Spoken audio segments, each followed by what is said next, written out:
Muito bem. Nesta manhã queremos dar continuidade àquilo que nós começamos a semana passada. Estamos tratando de entender, de compreender, certo, qual é a placa sinalizadora para o próximo ano cronológico que se aproxima. Falamos a semana passada que entendemos, certo, que um ano cronológico não fecha o processo de Deus na nossa vida. O dia 31 de dezembro, certo, à meia-noite, quando arranquemos o calendário e comece o ano de 2019, não vão se fechar, talvez, processos na nossa vida. Deus não funciona assim. Deus não se rege, não se conduz por esse calendário. Ele tem outro tempo, outra maneira de processar os seus filhos. Mas de alguma maneira, esse tempo cronológico, certo, trairá algumas coisas que precisamos entender para que possamos cumprir a demanda que esse ano nos trará. Perfeito? Sim, você está aqui? Muito bem, o Salmo 139, me parece, versículo 16, ele vai declarar que o Senhor escreveu todos os meus dias antes que cada um deles se manifestasse. Então certamente Deus tem algo escrito, tem algo que já está predito, certo? Com relação a lo que nós vamos viver, entendendo que nós fomos chamados para uma obra consumada. Diga comigo, uma obra consumada. Todos entendem aquilo que declaram?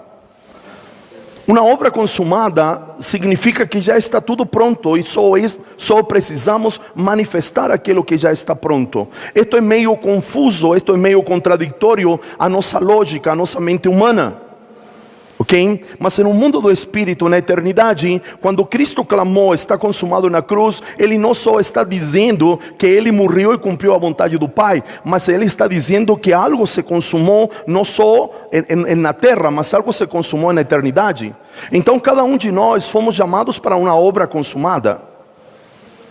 Vocês entendem isso, não é? Muito bem, e qual é a nossa tarefa então? Manifestar aquilo que já aconteceu. Um texto legal para isso, certo? É Apocalipse capítulo 13, verso 8, se não fala a minha memória, o qual diz que o Cordeiro foi sacrificado antes da fundação do mundo. Isso expressa que Cristo morreu na eternidade e a sua morte se manifestou, certo? Como lo temos registrado na história, se manifestou aquilo que já era uma realidade no céu. Então nosso interesse não é predecir o futuro. Nosso interesse não é lançar sorte sobre 2019, só que possamos entender algumas dicas, algumas pegadas, certo? Algo que vai ficando para que nós possamos ter uma orientação. Perfeito? E falamos a semana passada, certo, que o ano de 2019 vai ter uma marca, certo? Uma marca que vai apontar para um utensílio de barro, um vaso, um cesto, certo? Um recipiente, algo que possa conter outra coisa, ok? E barro se remonta ao indivíduo, à pessoa, ao ser humano, não é? E aqui, certo, falamos que será um ano em que você e eu precisaremos nos tornar exatos e não tão só precisos, não é? E já falamos sobre isso, sobre a transição da precisão à exatidão. Precisamos nos tornar exatos nas nossas decisões. Diga isso para seu irmão. O próximo ano haverá uma demanda de exatidão nas nossas decisões. Perfeito, não precisa repetir. Por quê? Porque temos aprendido nesta casa, e não só porque é característica desta casa, mas temos aprendido, certo, pelo conhecimento de Cristo destes dias, que as boas decisões extendem o reino de Deus e as más decisões extendem o reino das trevas. Quando decidimos corretamente, o reino de Deus caminha. Quando decidimos de má maneira, o reino das trevas caminha, ok? Entendendo uma boa decisão, não necessariamente aquela que me traz algum benefício pessoal. Entendendo uma boa decisão, aquela que se toma na vontade do Senhor. Você está aqui? Entendendo que a vontade do Senhor, certo, não é que Ele concorde comigo, mas a vontade do Senhor é que eu concorde com Ele. E muitas vezes essa boa decisão não trará para mim, certo, algum benefício, mas é a decisão centrada na vontade de Deus. Perfeito, me faço entender? Então temos dois momentos, não é? Temos um vaso de barro, um cesto de barro, o qual precisará ser exato nas suas decisões. E o terceiro aspecto, o número 9 aponta para a manifestação de vida. Não é? Depois de 9 meses, certo? Mais ou menos de maneira padrão, certo? Há alguns filhos que resolvem vir antes, não é?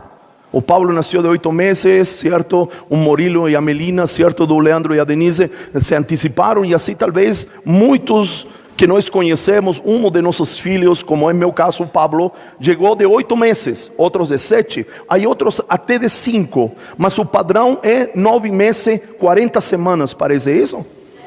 Perfeito. Muito bem, então o 9 aponta para essa manifestação da vida. Uma mulher que está grávida, uma mamãe que está grávida, em um período de 9 meses, de maneira normal, depois desse período, cumprido esse período, ela dá à luz. Não é? O que estava escondido, por assim dizer, por isso se diz, deu à luz, certo? O que estava escondido apareceu, certo? Ela, o menino ou a menina, ou os meninos, nasceram. Então o número 9, certo? Olhando de esta perspectiva, tem a ideia de manifestação de vida. Ok? Se juntamos essas três coisas, não é vaso de barro que aponta para pessoas, para indivíduos, decisões e manifestação de vida, certo? Nós precisamos entender que os homens em 2019 precisarão tomar a decisão correta, e a decisão correta é manifestar a vida de Deus que está neles. Obrigado por sua alegria, obrigado por seu amém, mas esse é o desafio de 2019, que possamos manifestar aquilo que carregamos. E não carregamos, como disse anteriormente, antes do café, ou agora há pouco, não me lembro, não carregamos o nome de uma igreja, a placa de uma denominação, não carregamos um título necessariamente ou um ofício, carregamos, comportamos a vida que nos foi transferida. Que vida? A vida de Deus, que não é uma vida comum, não é uma vida biológica. Não estamos falando de estar vivos, mesmo que devemos agradecer a Deus porque estamos vivos. Mas estamos falando de vida eterna, de algo que já nos foi conferido. Amém? Cristo diz: esta é a vida eterna, que te conheçam a ti, a Deus, e que me conheçam a mim. Perfeito? Então quando vamos conhecendo a Cristo, que nos revela o Pai, como diz a Escritura, vamos adquirindo ou nos vamos tomando posse, certo? Vamos tomando posse, essa é a expressão de Paulo, da vida eterna, porque a vida eterna já la temos. E temos dito nesta casa que a vida é eterna, não porque dura muito. A vida é eterna porque é a vida de um ser eterno. É a vida de Deus que nos foi compartilhada. É claro que ela não tem fim, por assim dizer, mas esta não é a principal característica. Quando falamos da vida eterna, estamos falando da vida de Deus que nos foi transferida, certo? Após, certo, Cristo ter ressuscitado entre os mortos, Ele se tornou espírito vivificante. E porque Ele se tornou espírito vivificante, lhe foi dada a habilitação, a graduação, não é? De habitar no interior dos homens. Alô? Você precisa entender, lemos um texto aqui no final da adoração, certo? João capítulo 1, verso 14. Jesus estava habilitado para habitar entre os homens. O Cristo ressurrecto foi habilitado para habitar no interior dos homens. São duas habilitações diferentes. A encarnação habilitou Cristo para habitar entre. A ressurreição habilitou Cristo para morar dentro. Obrigado pelos fogos, isso aí. Me acompanha nisto? Então depois da cruz não temos um relacionamento externo com Deus. A isso chamamos de religiosidade. A um Deus ambiental, a um Deus que está fora. É claro que Ele está fora porque Ele governa o universo, mas na minha vida Ele não está fora, Ele está dentro de mim. Amém? Paulo declara isso: somos templo do Espírito Santo. Aquele que está em Cristo, nova criatura é. As coisas velhas passaram, eis que se fez tudo novo. Essa expressão nova criatura está falando de uma nova natureza, de uma nova vida. Daí vem a expressão novo nascimento. O novo nascimento não é que você foi para a igreja e agora virou crente. Está vendo? Alguém? Aleluia. Se os améns faltam aqui, os anjos se viram. ¿Me está entendiendo? No es ser miembro de una igreja, de una religião, certo? Nascer de novo implica ter consciência que nos foi dada uma nova natureza, somos uma nova criatura, e a vida de Deus habita em nós. Ok? Então, 2019, a demanda para as nossas vidas será tomar a decisão correta nas nossas vidas, com sabedoria de Deus, para que manifestemos essa vida que carregamos. E como manifestamos essa vida que carregamos? Desenvolvendo essa vida que temos. Porque ao igual que uma mulher grávida, não é? Se não há desenvolvimento do feto, do nenecinho, do bebezinho, certo? Que ela está gerando, certo? No período de 9 meses não haverá nada para colocar para fora. Ou na metade do processo haverá um aborto, certo? Voluntário ou involuntário, certo? Por quê? Porque não houve desenvolvimento. Certo? Corremos o outro risco de haver um desenvolvimento parcial, não total, não é verdade? E dar a luz, mas vamos dar a luz a algo ou alguém, melhor dizendo, alguém que tem limitações, que tem atrofias, que tem síndromes. Me acompanha nisto? Então nós precisamos, certo, de uma vez por todas, se podemos dizer assim, encarar esta realidade. Precisamos que a vida de Deus que mora em nosso espírito alcance a nossa alma, e a isto chamamos de crescimento, de desenvolvimento, porque é através da alma que esta vida vai se manifestar. Entendendo a alma como pensamentos, emoções e vontades. Como manifestamos a vida que temos? Através de lo que pensamos, que é fruto daquilo que cremos. Perfeito? Como manifestamos? Através de nossas emoções. Não é como pergunta, certo? Acho que é Luiz Hermínio que pergunta, certo? Você sabia por que Cristo pediu ao Pai que perdoasse as pessoas quando o crucificaram? Ele disse: Pai, perdoa-os, porque não sabem o que fazem. Você já escutou essa do Luiz? Ele disse que Cristo não foi Cristo que perdoou, ele pediu ao Pai, porque as pessoas não fizeram nada para Cristo. Porque ele estava tão pleno que a atitude deles não ofendeu nem agrediu Cristo. Essa é uma pessoa plena.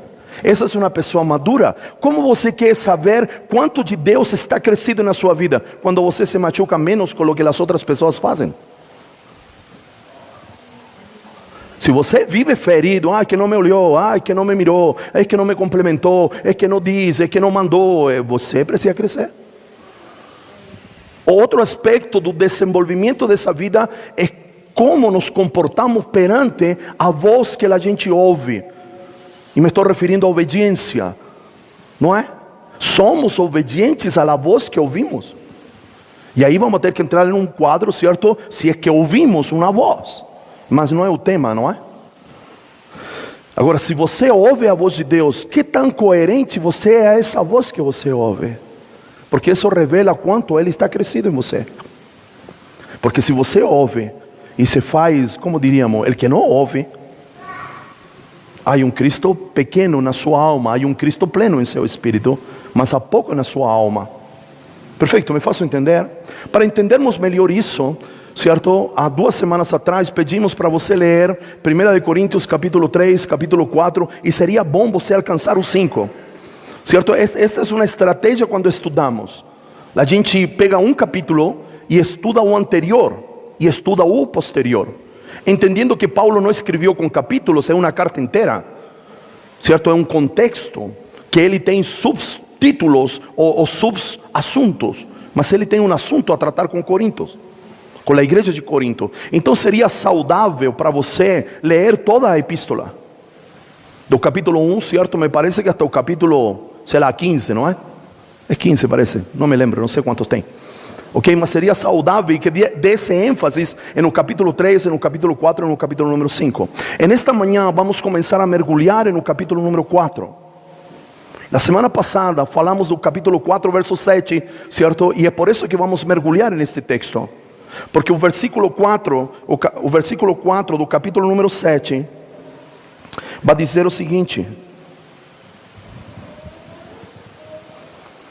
temos, porém, este tesouro em vaso de barro, para que a excelência do poder seja de Deus e não de nós.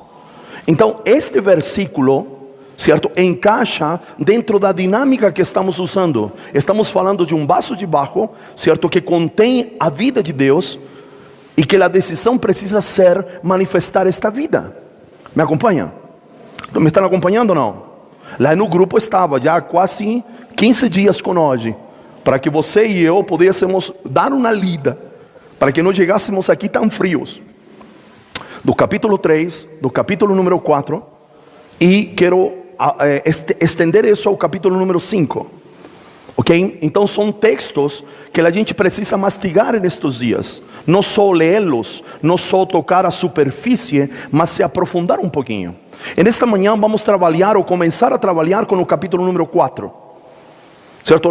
Respondendo à pergunta, por que o capítulo número 4? Porque em seu contexto de capítulo, no versículo número 7, reúne os elementos que estamos juntando para poder entender que precisamos, como podemos corresponder de melhor maneira àquilo que Deus demandará para nós no ano 2019. Aqui há um vaso de barro, não é de outro metal, que condiz, há um tesouro dentro dele.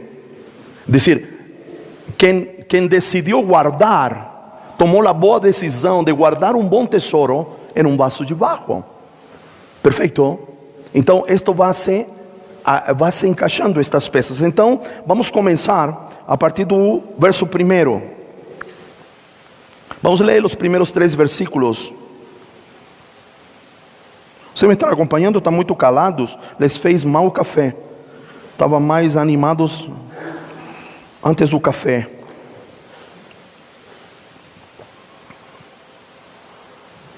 Vocês se animam? Se animam um pouco mais? Quem sabe eu os mando 10 para meio-dia, que tal?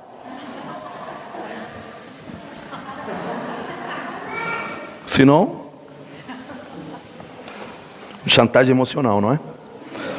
Ok, muito bem, primeiro versículo. Pelo que tendo este mistério, segundo a misericórdia que nos foi feita, não desfalecemos. Pelo contrário, rejeitamos as coisas que por vergonhosas se ocultam, não andando com astúcia, nem adulterando a palavra de Deus. Antes nos recomendamos a consciência de todo homem, na presença de Deus, pela manifestação da verdade. Mas se o nosso evangelho ainda está encoberto, é para os que se perdem que ele está encoberto.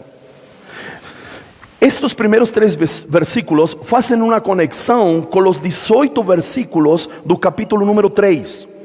Donde no versículo 5 e no versículo número 6 tem uma declaração que nós temos trabalhado bastante, a qual Paulo diz que a sua capacidade não provém dele, mas provém de Deus. Verso 5, verso 6, porque ele, Deus, me habilitou como um ministro, competente do novo pacto. E ele vai continuar, não da letra, mas do espírito, porque a letra mata e o espírito dá vida. Então ele se está referindo quando ele diz, pelo que tendo este ministério, segundo a misericórdia, e eu colocaria aqui, segundo a graça, porque é a graça que me dá acesso. Então esta graça, esta misericórdia tem a ideia de graça. Se está referindo a um ministro competente. Então esta é a primeira decisão que nós precisamos tomar, certo? Desde já, e que se precisa manifestar de maneira clara, de maneira palpável, de maneira explícita em 2019. Nós precisamos entender que há sobre nós, melhor dizendo, em nós, uma habilitação de ministros competentes. Diga comigo, ministro competente.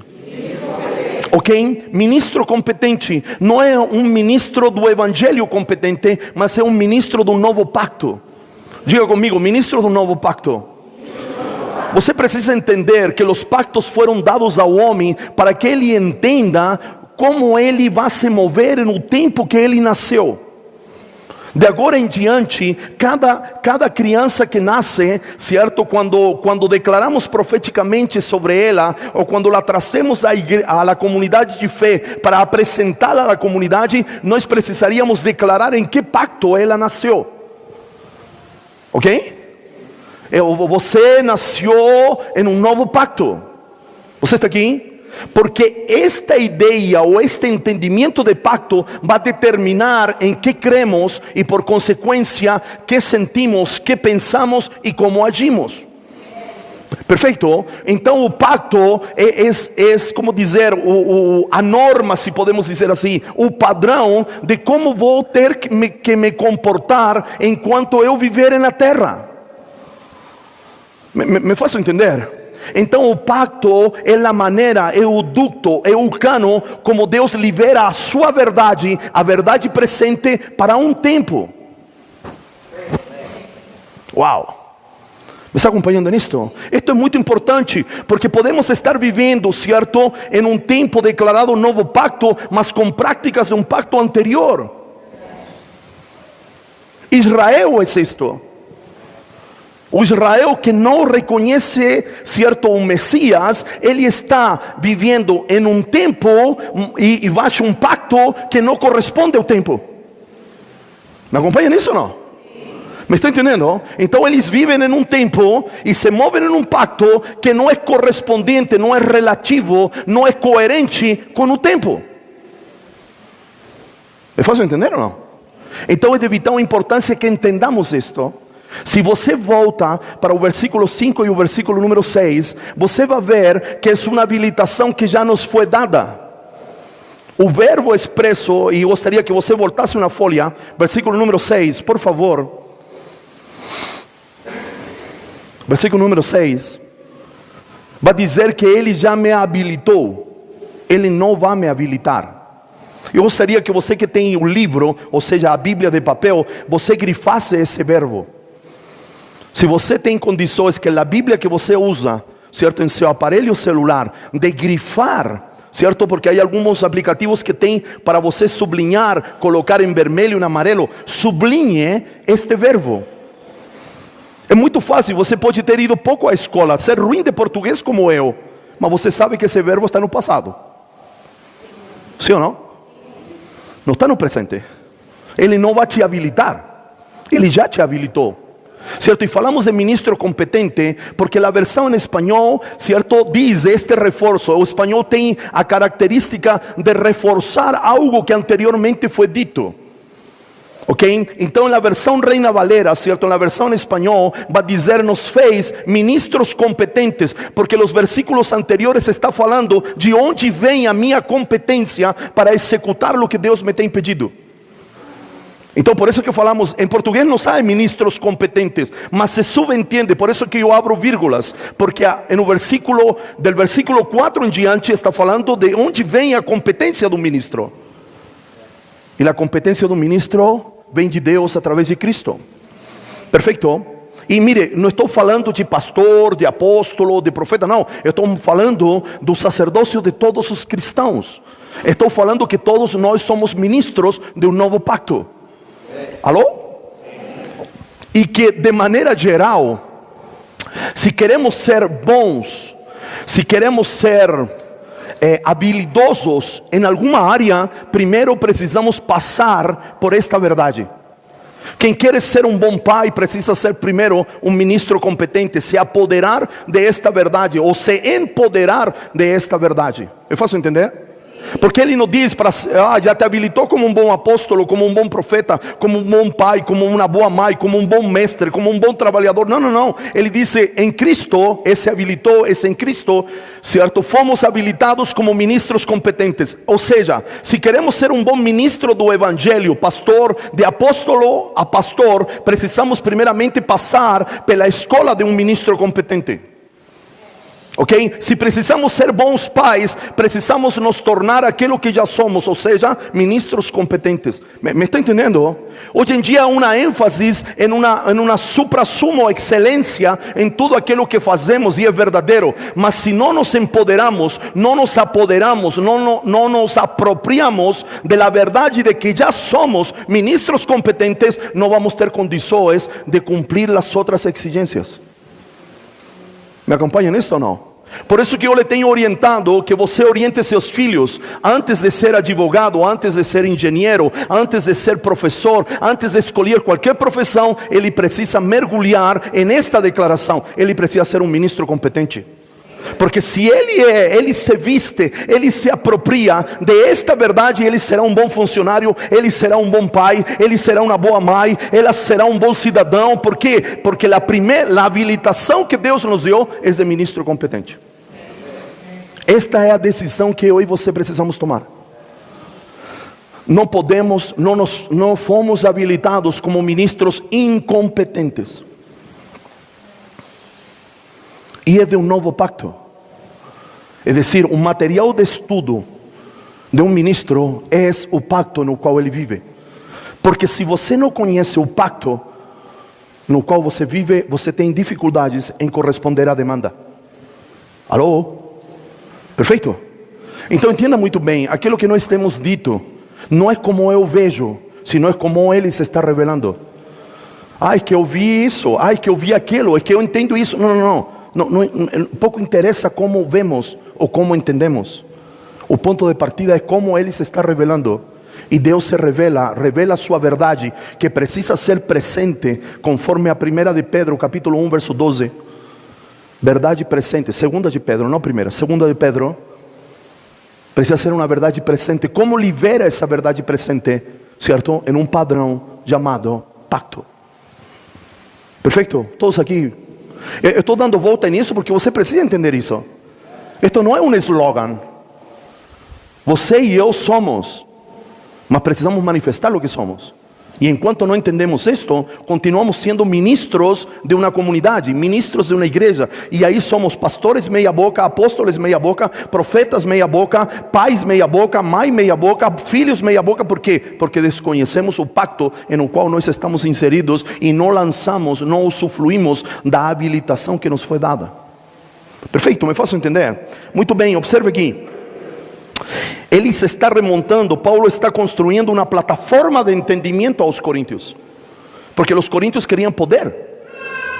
O interesse dos coríntios é Coríntios 12, os dons e aquela coisa, aquela pirotecnia, aquela fogos. E Paulo diz para eles: olha, calma lá, vamos aprender primeiro de Cristo e este crucificado. Vamos aprender quem somos em Cristo primeiro, para depois sair fazendo coisas. Porque se não sabemos quem somos em Cristo, de pouco ou não vale de nada fazer um monte de coisa. Perfeito? Me faço entender nisso ou não? Muito bem. Então ele está construindo uma plataforma de entendimento que começou no capítulo número 3 e agora apresenta uma conclusão a partir do que diz sobre a sua habilitação. Qual a habilitação? De um ministro competente do novo pacto. Ok? Ele primeiro declara: sou ministro competente deste pacto. Segundo, precisamos entender que esta habilitação é uma habilitação que provém do Espírito. É o que vai dizer lá. Fui feito ministro competente de um novo pacto, não da letra, mas do Espírito. Ok? Então, esta habilitação não te la dá, certo, teu estudo.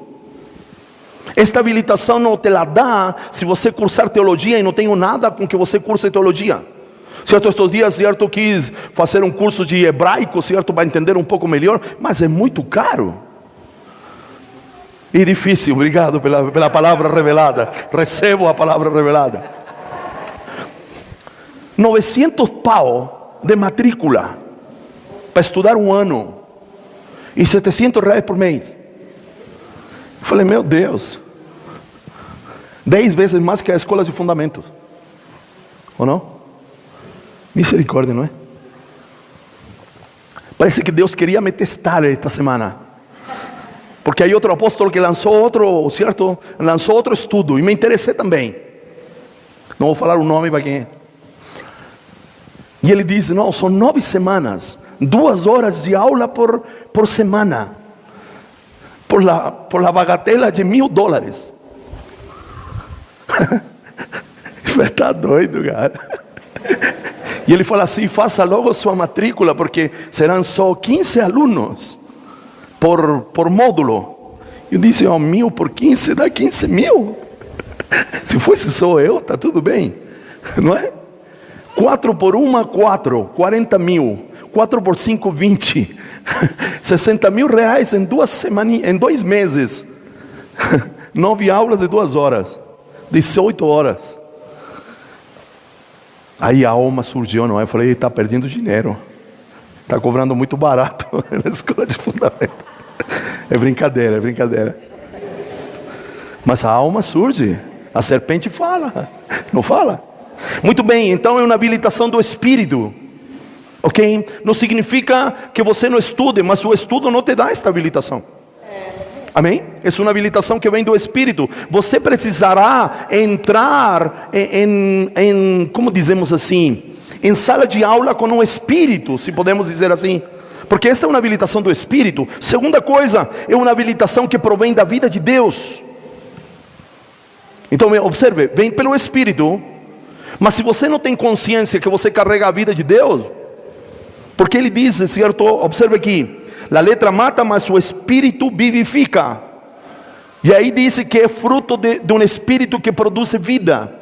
Essa palavra vivifica vem do grego, certo? E depois eu lhe digo o nome da palavra porque é difícil. Significa produzir vida, gerar, dar à luz uma nova vida, fazer viver, tornar vivo, dar a vida pelo poder espiritual, despertar, revigorar. Então, querido, se você não cultivar a vida de Deus que está em você, você não será um ministro competente, mesmo que você seja. Porque são duas coisas que caminham juntas. E na medida que desenvolvo a vida de Deus, vou manifestando um ministro competente que já me foi dado, a habilitação que já me foi dada. Você está aqui ou não? Você está aqui ou não? Por favor. Me está entendendo? E entenda muito bem, não estamos falando de não estudar, mas as pessoas hoje estudam para ter uma habilitação no mundo do Espírito. Nunca foi assim. Nunca foi assim. La loucura, la cruz abre uma dicotomia no Evangelho. En este mesmo texto, se não fala em minha memória, ou em Romanos, ele diz assim que Deus escolheu as coisas tolas do mundo para envergonhar as sábias. E isso não quer dizer que não vamos a estudar, isso não quer dizer que não vamos cursar uma faculdade, mas a gente precisa entender que a nossa habilitação não está no certificado que temos grudado na parede. Perfeito? É algo que vem do Espírito. Segundo, provém da vida de Deus que temos. Não é? Terceiro, é uma habilitação que provém de justiça. Olhe o versículo número 9 do capítulo número 3, por favor. Porque se o ministério da condenação foi em glória, em muito maior proporção será glorioso o ministério da justiça. Todas estas palavrinhas estão orientadas a Cristo. Cristo é a justiça. Então provém de justiça, não provém de injustiça.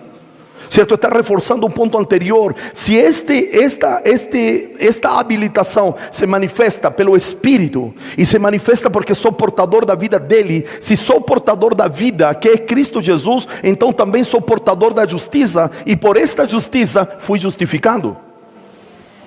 E a justiça é Cristo. Cristo é a justiça de Deus. O próximo aspecto é um ministério glorioso. Paulo no capítulo número 3 vai dizer que o ministério da letra, escrito em pedras, teve glória. E vai citar Moisés, que viu o Senhor, que seu rosto resplandecia. Você já leu, vai ler. Mas o ministério do Espírito será muito mais glorioso que o mistério da letra. En esto a glória, e isto aponta novamente para Cristo. Dizemos quando terminamos a adoração: a glória que esperamos já veio. A glória que esperamos, ela já veio. Essa glória se chama Cristo. A glória está em você, mas ela precisa atingir uma medida. Ok? E na sua casa já baixou a intensidade da sua força? E a lâmpada diminuiu? E quando ela vai chegando, ela vai aumentando? Sim ou não? É a mesma ideia. Você tem um interruptor, você está conectado num medidor, como chamam? Medidor. O relógio, você está conectado à rede, está tudo. Mas algo aconteceu, a tensão baixou. Não há energia suficiente para que sua lâmpada ilumine e alcance seu máximo potencial. Sim ou não? O mesmo acontece conosco. Estamos em Cristo, estamos conectados na fonte e tudo, mas há pouco desenvolvimento, então há pouca luz, há pouca glória. Alô? Entenda muito bem, certo? Glória não é chilique. Glória não é cair, mesmo que a glória possa te fazer cair e produzir algum chilique em você. Mas a glória não é chilique. A glória não é cair. A glória é Cristo. E essa glória se manifesta quando essa glória começa a tragar a sua vida, para que a vida de Deus, que é Ele, se manifeste em você. Essa é a verdadeira transformação. Quando a nossa vida é tragada pela vida dEle, e nós já não vivemos mais nós, mas Cristo vive em nós. É claro que isso é um processo, e no final do processo alcançaremos a plenitude. Por isso, as verdades de Deus las conjugamos igual como se conjuga os verbos. Em Cristo já somos, no processo estamos sendo, e no final do processo verdadeiramente seremos. Amém?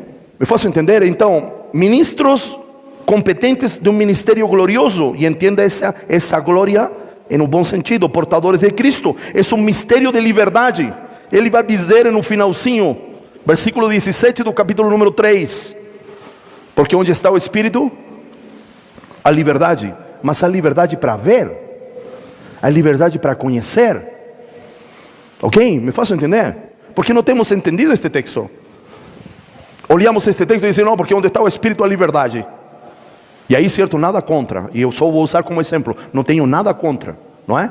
Aí a gente pensa que é vir de bermuda para a igreja, e não tenho nada contra, certo? Como o Netinho, o outro dia mostrou as canelas, não é, Netinho? E de boné, não, onde está o Espírito, a liberdade, então agora podemos ministrar de boné. Não tenho nada contra também. Estou usando exemplo, porque assim pensamos que é essa liberdade. O contexto desta declaração vai dizer o versículo 18, porque com olhos descobertos enxergamos a realidade de Deus. Se você vai para o versículo número 18, vai dizer que a liberdade é para ver, a liberdade é para conhecer. Alô? Me acompanham nisso ou não? Não para fazer o que nós queremos. Não, porque onde está o Espírito, a liberdade, eu posso. Não pode nada, rapaz. Perfeito, me faço entender ou não? Sim, você está aqui? Repetindo, observe, eu lhe vou fazer chegar esta nota. Certo, sou um ministro competente. De onde vem esta habilitação? Provém do Espírito, provém da vida de Deus, provém da justiça. É um ministério de glória que há que manifestar o que temos. Não é que nos vai ir esplêndido, assim, estou na glória. Não. Significa que essa glória que é Cristo vai se manifestar na sua vida, através de pensamentos, através de atitudes, principalmente através das suas decisões. Perfeito? É por isso que a criação clama. Ela clama por um filho corporativo. Amém? Você está aqui? E a criação clama pela manifestação dos filhos. Mas é um filho corporativo. É o Cristo que está em você, que vai se juntar ao Cristo que está em mim, e vamos manifestar a sua vida, a sua glória. Perfeito? É o que Paulo deixa claro. É um ministério de liberdade para poder ver. Ok? Vamos avançar um pouquinho para eu não me deter, para chegar no versículo número 7. Versículo número 4, no qual, capítulo 4, verso 4. Vocês estão portando mais ou menos, hein? Estão portando mais ou menos, estão reagindo um pouquinho melhor, então, estão quase chegando, não é? Beleza? Estou quase chegando, ok? Versículo número 4 do capítulo número 4, nos quais o Deus deste século cegou o entendimento dos incrédulos, para que lhes não resplandeça a luz do evangelho de glória, do evangelho da glória de Cristo, o qual é a imagem de Deus. Diga comigo, Cristo é a imagem de Deus. Ok, muito bem, porque não nos pregamos a nós mesmos, observe aqui, mas a Cristo Jesus como Senhor, certo? Como Senhor, e a nós mesmos como vossos servos por amor a Jesus. Ok, observe aqui. Esto é muito importante. Temos aprendido de que o incrédulo não é incrédulo porque o inimigo cegou o entendimento. Ok? Você está aqui ou não? Você está acompanhando no texto? Porque o príncipe deste mundo lhe cegou o entendimento. Volte ao verso 4. Nos quais o Deus deste século cegou o entendimento dos incrédulos. Ok? Cegou o entendimento dos incrédulos. Observe isto, certo? A cegueira é fruto de incredulidade, e não a incredulidade fruto de cegueira. Repete, me diz ateu. Observe aqui, ele diz assim, que o Deus deste mundo cegou o entendimento dos incrédulos. Então observe, o véu o véu de cegar, porque é o contexto do capítulo número 3. Tem um véu que precisa ser removido, certo? A incredulidade me leva a adquirir um véu, e não tem um véu que me torna incrédulo. Você está aqui porque essa é a desculpa. Não. Os incrédulos ganham um brinde, que é um véu para não ver. Você está aqui ou não? Isto é importante porque não é um véu que me torna incrédulo, mas é o incrédulo que ganha um véu. E este incrédulo não se refere só a los de fora, se refere também a los de dentro, porque incrédulo é aquele que não crê. Você pode estar aqui e não acreditar em lo que você está ouvindo, e você tem todo o direito de não acreditar, mas aquele que não acredita, se lhe dá um brinde ainda, para que não veja. E aí é a ação do inimigo. Me está entendendo? Por isso, se você se remonta ao capítulo número 3, ele vai citar como exemplo Israel, e ele vai dizer: mas quando lemos o Evangelho, quando nos encontramos com Cristo, o que acontece? O véu é removido para que possamos ver. Versículo número 18 vai dizer: e com rosto descoberto, ou seja, sem véu, olhamos para Ele, e na medida que Ele se revela, vamos sendo transformados de glória em glória, porque se não o vemos, não há transformação. Você está aqui ou não? Uau! É o que está dizendo o texto, estou explicando o texto. Então, o incrédulo ganha um brinde chamado véu. Um véu para quê? Observe aqui, entendimento para quê? Para que não lhes resplandeça a luz do Evangelho. Quem é o Evangelho? Cristo. Cristo é a boa nova. O Evangelho não é um 10 mandamentos, não é a novela da Record, não é uma apostila.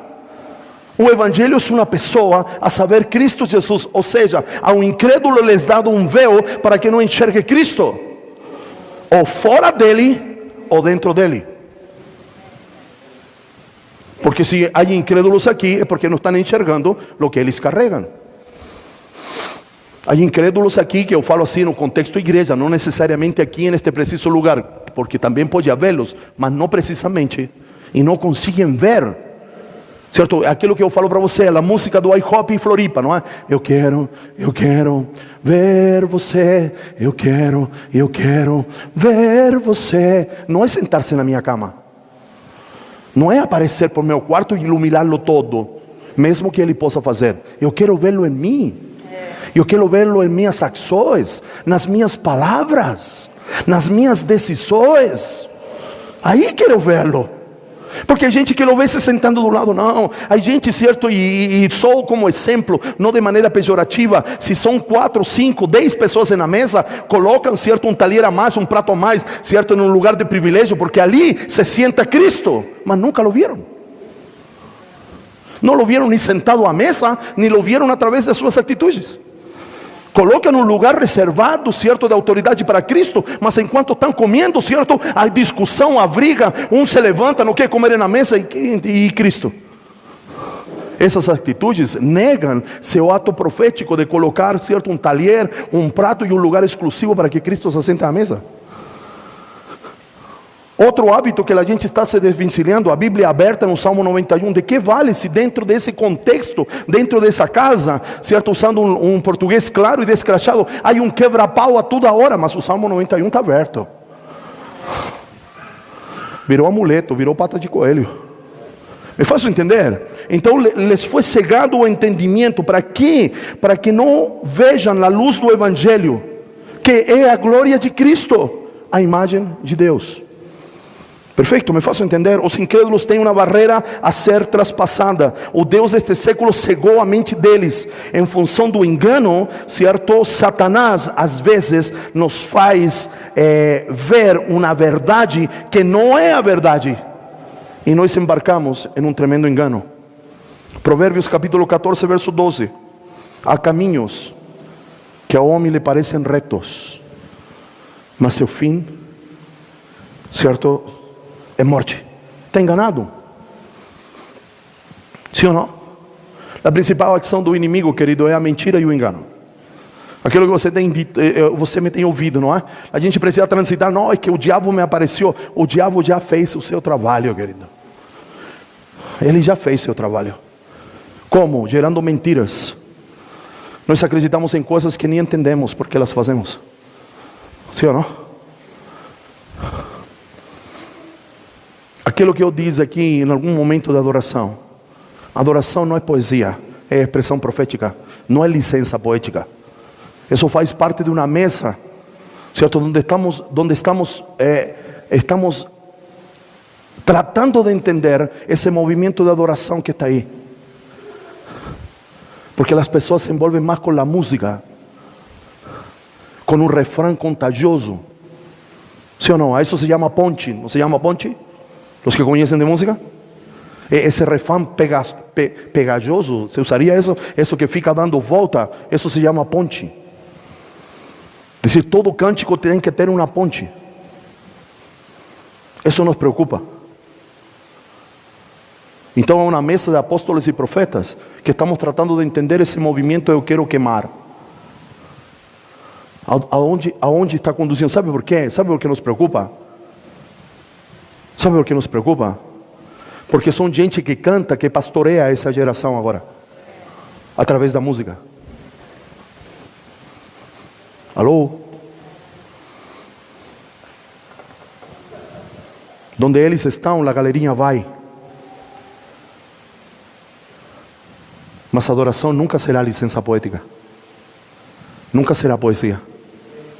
A adoração é uma expressão profética que surge do interior do adorador, que surge do interior das pessoas que têm plena consciência e a vida de Deus está em desenvolvimento neles. Os requisitos para adoração é que precisa ser em espírito e em verdade. Essa é a adoração que o Pai procura. Aliás, procura adoradores, não adoração. Ok? Então precisamos entender. Há coisas que fazemos e não sabemos por que elas fazemos. Cristo vem a dar razão àquilo que nós fazemos, ou a não nos dar razão daquilo que fazemos. E se Ele não dá razão, não é para fazer. Porque lembre-se, estamos construindo algo, e para uma construção há uma medida e há um desenho. Estas 3 palavrinhas você precisa guardá-las. Toda construção tem uma planta, sim ou não? E você precisa medir. Todo arquiteto, engenheiro, não sei, arquiteto, certo? Arquiteto tem a medida, não é? Tem que ter uma medida, certo? O engenheiro, o chefe de obra, anda com uma trena aqui na cintura, não anda? Não anda, Celinho? E ele anda medindo, não é?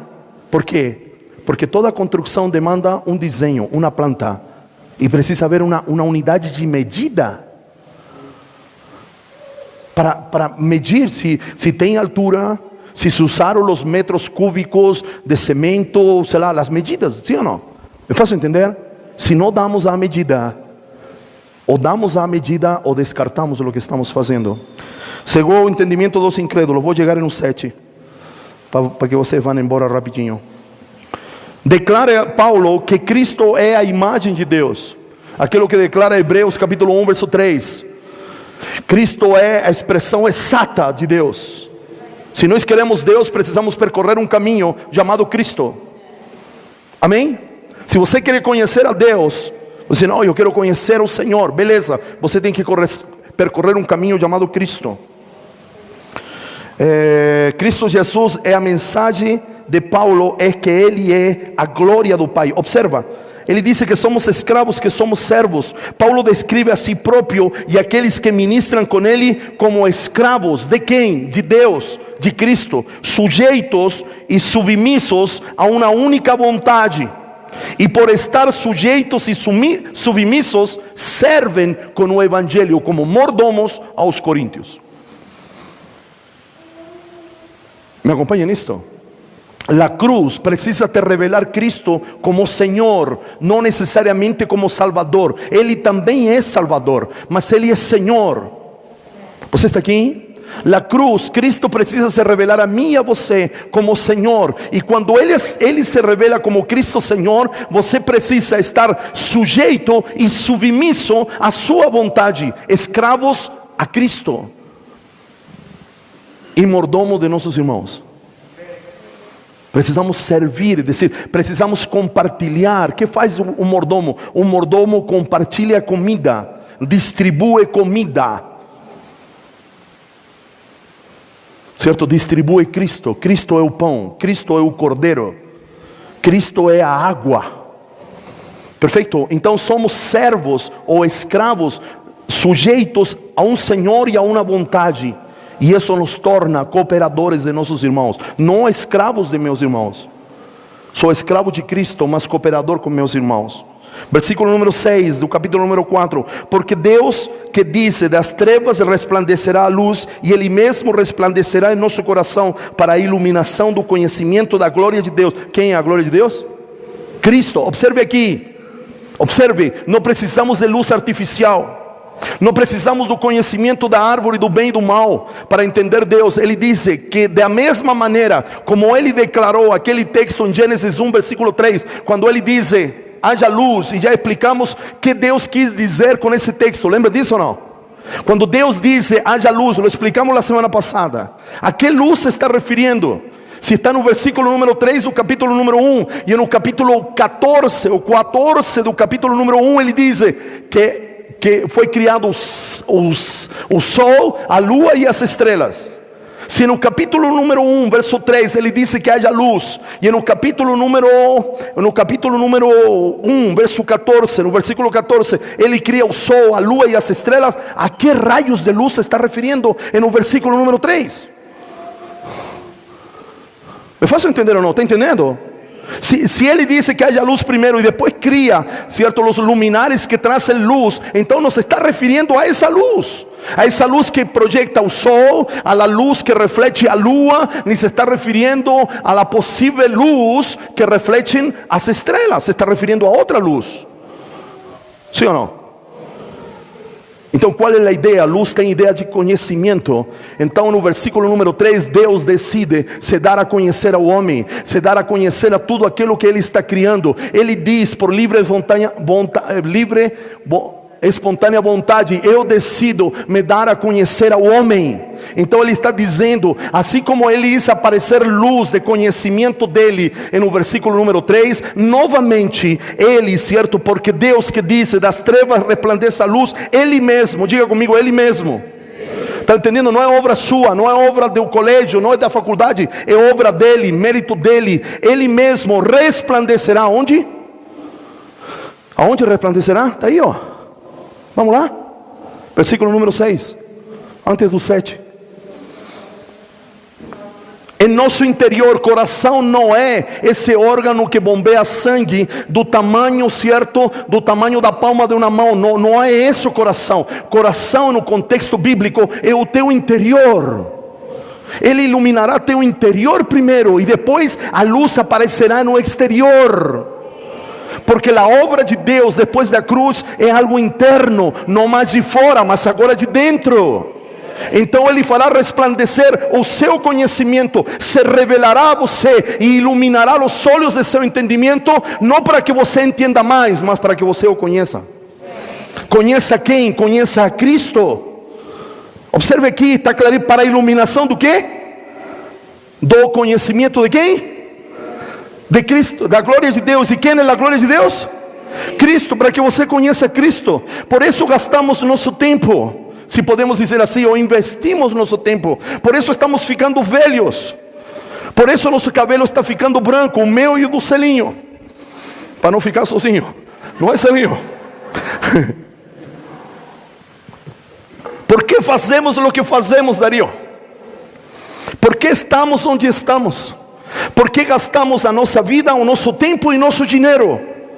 Para que uma geração conheça Cristo. Não é outra razão. Certo, você conhece este homem aqui. Eu não quero fama, eu não quero status, eu não quero reconhecimento. Quero que você conheça Cristo. Porque a principal, e acredito que é a única, certo, assim a nível de prioridade, tarefa apostólica é formar Cristo dentro das pessoas.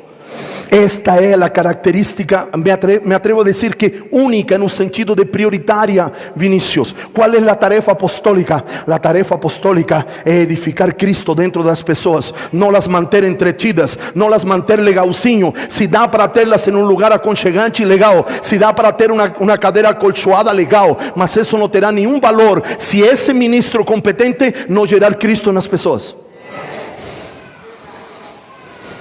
Que a luz resplandeça em seu interior, para que você continue a conhecer a Cristo. Oséias capítulo 6, verso 3: conheçamos e prossigamos em conhecer ao Senhor. O apóstolo Juan Baptista diz: em um tempo cronos não teremos condições de conhecer a Cristo em totalidade. Por isso Ele nos deu a eternidade. Vamos a ter a eternidade e eternamente conheceremos o nosso Deus. Porque em 80, 90 anos não tenhamos a pachorra, a petulância de achar que vamos conhecer ao Deus que nos salvou, que nos trouxe para perto, que nos resgatou e que nos amou hasta a morte e morte de cruz. Versículo número 7 para terminar nesta manhã. Não escutei nenhum amém, então vamos na frente. Oh, pastora, hasta tu, pastora, hasta tu, Brutus. Oh, precisa discipular melhor, hein?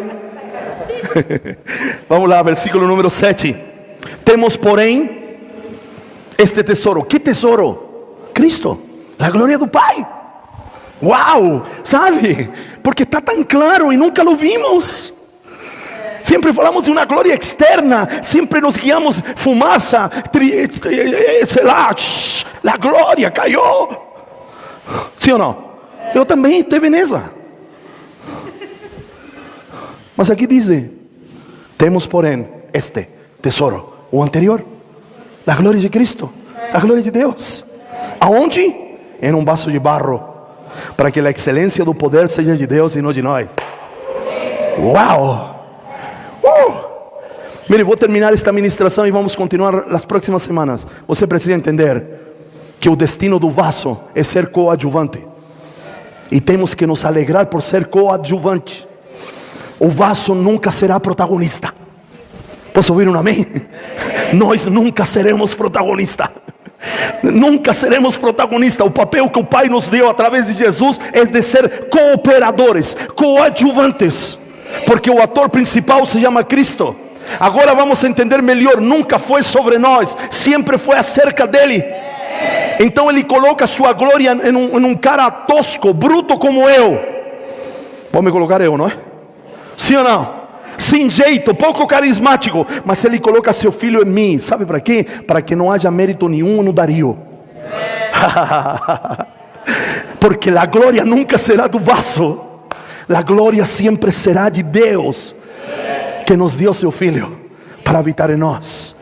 Você precisa entender, precisa entrar em 2019 que você é coadjuvante, e isso não o desmerece. Isso não, ai, puxa vida, eu sou coadjuvante. Não, você é cooperador do propósito eterno de Deus. Deus te escolheu antes da fundação do mundo para você ser portador de algo precioso chamado Cristo, a glória do Pai. Aqui faz sentido a pérola de grande valor.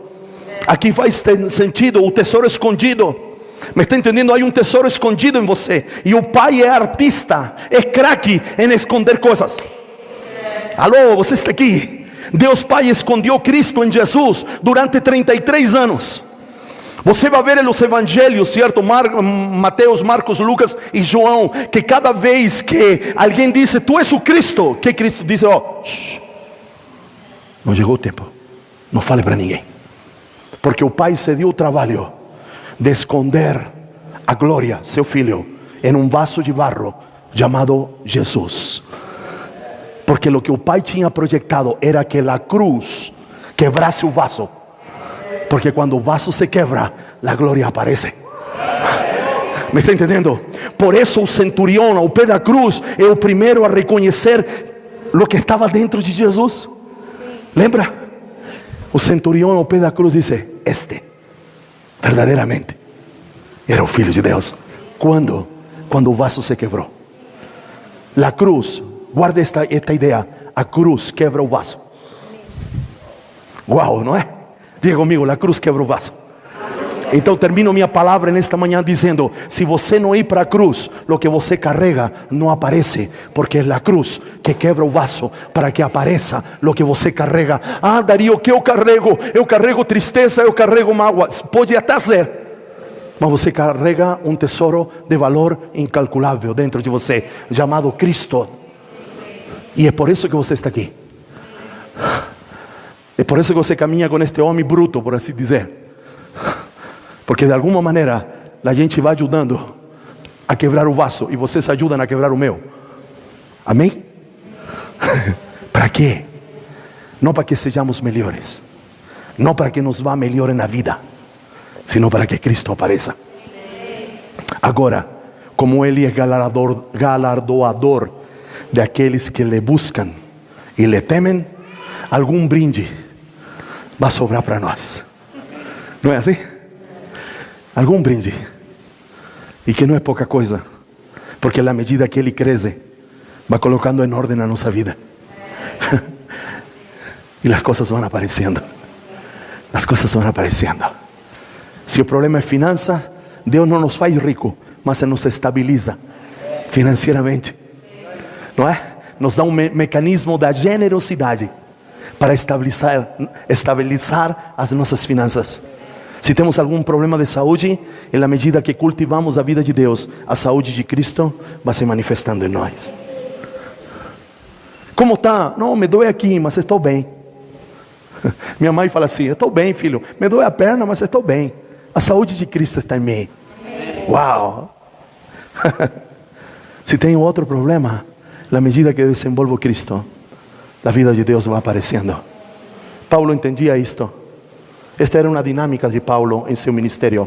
A morte que manifesta a vida. A morte manifesta a vida. Você vai ver a continuação. Vamos ver nas próximas semanas.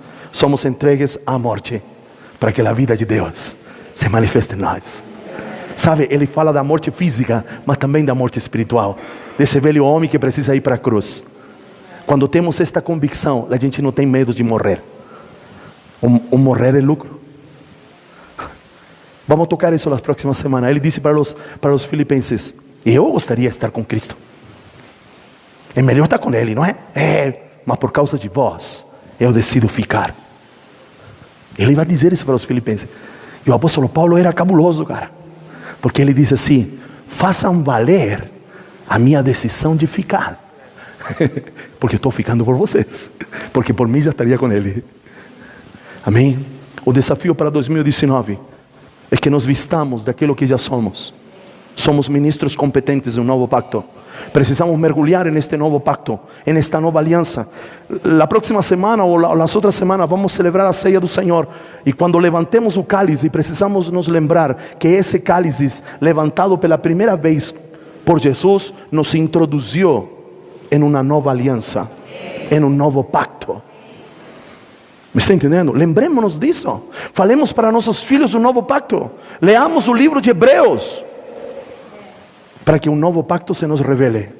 Porque para ser ministros competentes do novo pacto, precisamos conhecer o pacto no qual fomos inseridos através de Cristo Jesus. Porque o novo pacto é o pacto que Deus Pai fez com seu Filho e nos alcançou, porque o Filho nos incluiu, ou o Pai nos incluiu em um Filho. Amém? É tempo de dar valor a lo que nós temos. Será um tempo de remover os véus, de remover a incredulidade para remover os véus, para que a luz do Senhor resplandeça em nosso interior e conheçamos a Cristo, não uma caricatura, mas agora lo vejamos tal qual Ele é. Versículo 18 do capítulo número 3, para que na medida que vemos, sejamos transformados à sua imagem e semelhança. Oremos ao Senhor. Senhor, nesta manhã te damos graças. Obrigado, Deus, por teu amor. Obrigado pela tua confiança. Obrigado por confiar em nós. Obrigado por teu depósito. Obrigado por nos dar Cristo, Senhor. Obrigado por nos dar Cristo, Senhor. Obrigado por nos dar Cristo. Sem Cristo não teríamos acesso a nada. A nada. Sem fé é impossível agradar a Deus. O único que agradou a Deus foi Cristo. Então sem Cristo é impossível agradar a Deus. João capítulo número 15, Jesus declarou: sem mim nada podeis fazer. Senhor, e Jesus nos estava referindo a fazer coisas para o reino, para Ele. Ele se estava referindo a que se não estávamos em Ele, a vida da videira não alcançaria o ramo. Ajuda-nos, Senhor, neste tempo. O desafio é grande, mas já fomos habilitados, Senhor. O desafio é grande, mas já temos os recursos. O desafio é grande, Senhor, mas temos tudo o que precisamos. Obrigado, Espírito Santo, porque Tu fostes liberado à terra para nos falar tudo acerca dEle. Senhor, Jesus declarou: Ele virá e falará acerca de mim aquilo que Ele ouviu de mim. Senhor, que nos movamos neste profético, que possamos ouvir o que o Senhor fala das pessoas e dizer às pessoas o que Deus está pensando delas, Senhor, com relação a Cristo. Quanto falta, quais são os obstáculos. Senhor, remove obstáculos nesta manhã. Remove véus nesta manhã. Certamente há zonas de incredulidade na nossa vida, que nós não creemos, ou creemos de nosso jeito, da nossa maneira, com base no rito, com base na repetição, com base no achômetro. Remove a incredulidade, remove o véu e resplandece a luz do Senhor em nosso interior, Pai. Nos ajuda nesta manhã. É o que oramos e declaramos em um nome poderoso de Jesus.